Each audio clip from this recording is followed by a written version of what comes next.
کتنی عجیب بات ہے کہ اللہ تعالیٰ فرماتے ہیں قل یا عبادی الذین اسرفوا علی انفسہم، فرما دیجئے اے میرے بندو جنہوں نے اپنی جانوں پہ ظلم کیا. اب ذرا انداز تخاطب دیکھیے، اگر گھر میں نوجوان بچہ کوئی الٹی بات کر دے، باپ ناراض ہوتا ہے، اپنی بیوی کو کہتا ہے اسے سمجھا دو یہ سیدھا ہو جائے، یعنی باپ کے انداز ایسا ہوتا ہے جیسے کہ کوئی تھرڈ پرسن سے بات کر رہا ہوتا ہے، اسے سمجھا دو یہ سیدھا ہو جائے. مگر یوں تو نہیں کہتا میرے بیٹے کو سمجھا دو میرا بیٹا سیدھا ہو جائے، اس لیے کہ میرا بیٹا کہنے میں محبت کا رنگ غالب ہے، اور اسے کہہ دو اس میں ناراضگی کا رنگ غالب ہے. تو ذرا سا باپ ناراض ہو گیا، فوراً کہتا ہے اسے کہہ دو میں اسے گھر سے نکال دوں گا. اگر اللہ تعالیٰ بھی یوں ہی فرما دیتے ان مجرموں سے کہہ دو میں ان کا یہ حشر کر دوں گا، وہ حق رکھتے تھے. آداب شاہانہ کا تقاضا یہ تھا، مگر پروردگار مہربان بھی تو ہیں. سوچئے تو صحیح، باوجود اس کے کہ وہ گناہگار ہیں، ان گناہگاروں کو مخاطب کر کے فرماتے ہیں قل یا عبادی، اے میرے بندو. معلوم ہوا کہ گناہوں کے باوجود جب اللہ نے اپنی بندگی کے زمرے میں سے خارج نہیں کیا تو مغفرت کے دروازے ابھی کھلے ہیں. اگر ہم معافی مانگ لیں گے تو پروردگار ہمیں معاف فرما دیں گے. سبحان اللہ. سیدنا صدیق اکبر رضی اللہ تعالیٰ عنہ سے ایک دفعہ کسی نے پوچھا قرآن مجید کی کون سی آیت ہے کہ جس کو پڑھ کر آپ کو امید لگ جاتی ہے، آپ کو ڈھارس بندھ جاتی ہے کہ پروردگار رحمت کا معاملہ کریں گے. وہ فرمانے لگے قرآن مجید کی آیت یہ ہے قل کل یعمل علی شاکلتی. اس کا مفہوم یہ ہے فرما دیجئے ہر کوئی اپنے مرتبے کے مطابق مزاج کے مطابق کام کرتا ہے. وہ فرماتے تھے کہ مجھے یہ آیت بڑی اچھی لگتی ہے. کسی نے پوچھا اس آیت کے اچھے لگنے کی وجہ کیا؟ وہ فرمانے لگے ارے بندے سے تو قصور اس کی ذات کے مناسبت رکھتے ہیں اور پروردگار سے رحمت اس کی شان کے مناسب زیادہ لگتی ہے. تو بندے نے وہ کیا جو بندے کی ذات کے مناسب تھا، مگر پروردگار وہ کرے گا جو اس کی شان کے مناسب ہے. لہذا میں یہ آیت پڑھتا ہوں، مجھے اللہ تعالیٰ کی رحمت سے امید لگ جاتی ہے کہ پروردگار قیامت کے دن مجھے معاف فرما دیں گے. کسی نے حضرت عمر رضی اللہ تعالیٰ عنہ سے پوچھا کہ آپ بتائیے قرآن مجید کی کون سی آیت آپ کو سب سے زیادہ حوصلہ دلا دیتی ہے، تسلی دلا دیتی ہے، امید افزا آیت کون سی ہے؟ حضرت عمر رضی اللہ تعالیٰ عنہ نے کہا کہ قرآن مجید کی ایک آیت ہے، اللہ تعالیٰ فرماتے ہیں غافر الذنب وقابل التوب شدید العقاب، گناہوں کے بخش دینے والے، توبہ کے قبول کرنے والے، اور پھر فرمایا کہ شدید عذاب دینے والے. تو وہ فرمانے لگے کہ عذاب کا اللہ نے ذکر تیسری جگہ کیا، اس سے پہلے پروردگار نے گناہوں کی بخشش کا تذکرہ کیا، توبہ کی قبولیت کا تذکرہ کیا، اور پھر اپنی جو یعنی گناہ بھی نہ بخشوائے اور توبہ بھی نہ کرے، پھر فرمایا کہ پھر ہم اس کو سزا سخت ترین عطا کرتے ہیں. فرماتے تھے اس کو پڑھ بڑی تسلی ہوتی ہے اور پتہ چلتا ہے اللہ تعالیٰ قیامت کے دن اپنے بندوں کے ساتھ کیا معاملہ کرنا چاہتے ہیں. معلوم ہوا وہ چاہتے ہیں میرے بندے اپنے گناہوں سے سچی معافی مانگیں اور اپنی توبہ کریں تاکہ میں ان کی توبہ کو قبول کر لوں، اور میرے بندے اپنے گناہوں کو مجھ سے بخشوا لیں. کسی نے سیدنا عثمان غنی رضی اللہ عنہ سے پوچھا کہ آپ بتائیے آپ کو قرآن مجید میں سب سے زیادہ امید افزا آیت کون سی نظر آتی ہے؟ چنانچہ حضرت عثمان غنی رضی اللہ عنہ فرمانے لگے کہ قرآن مجید کی جب یہ آیت پڑھتا ہوں بڑی امید لگ جاتی ہے.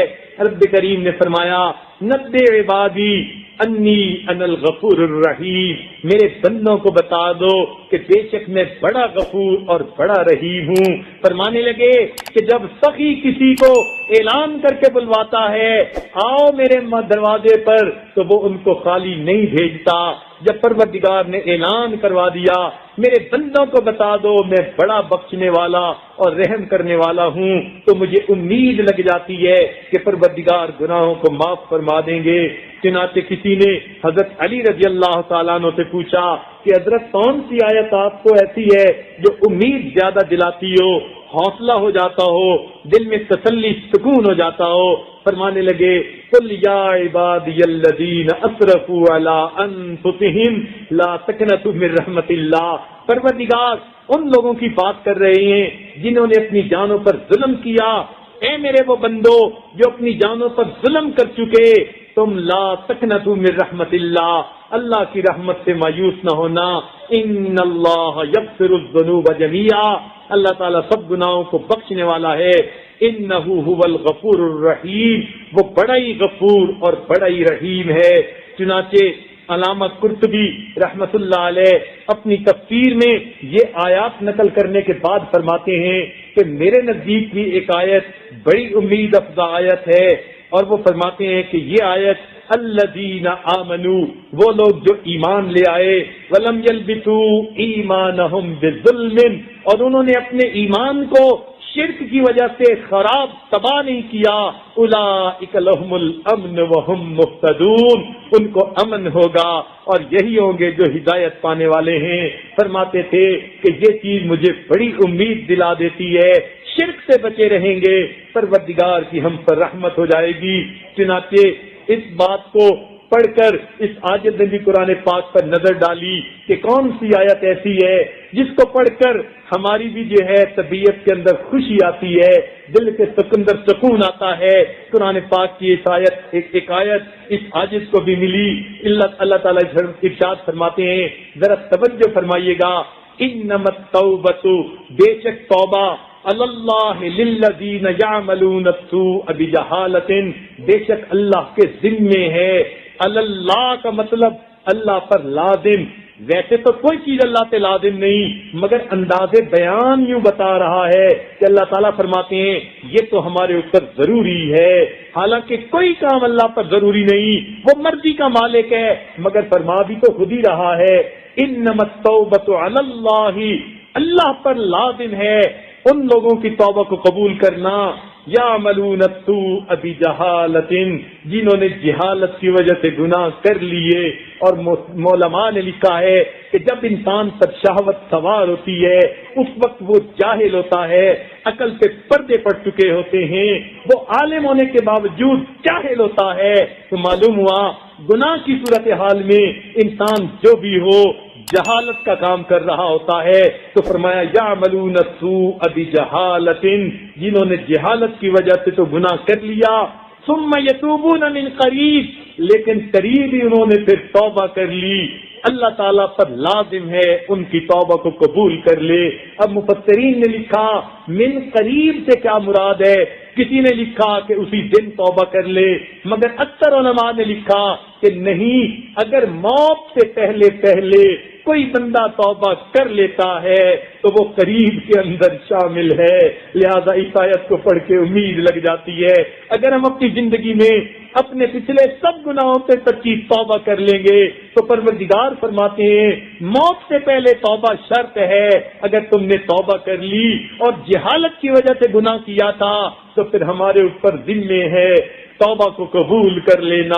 تو معلوم ہوتا ہے وہ پروردگار یقیناً ہماری توبہ کو ضرور قبول فرمائیں گے اور ہم پر اپنا احسان فرمائیں گے۔ اس لیے قیامت کے دن کچھ لوگ ہوں گے فرشتے ان کا حساب کتاب لیں گے اور کچھ گناہگار ایسے ہوں گے جن کا حساب اللہ تعالیٰ لیں گے۔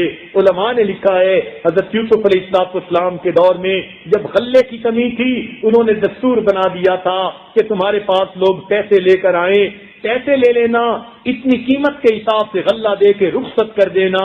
چنانچہ نیچے کام کرنے والے لوگ پیسے لیتے غلہ دے کے روانہ کر دیتے تھے، لیکن اگر کوئی ایسا بندہ آ جاتا جس کے پاس پیسے نہیں ہوتے اور رحم کی اپیل لے کے آتا تو لوگ اس کو یوسف علیہ السلام کے پاس بھیج دیتے، جاؤ بغیر پیسے کے غلہ دینا، یہ اختیار تو ان کے پاس ہے۔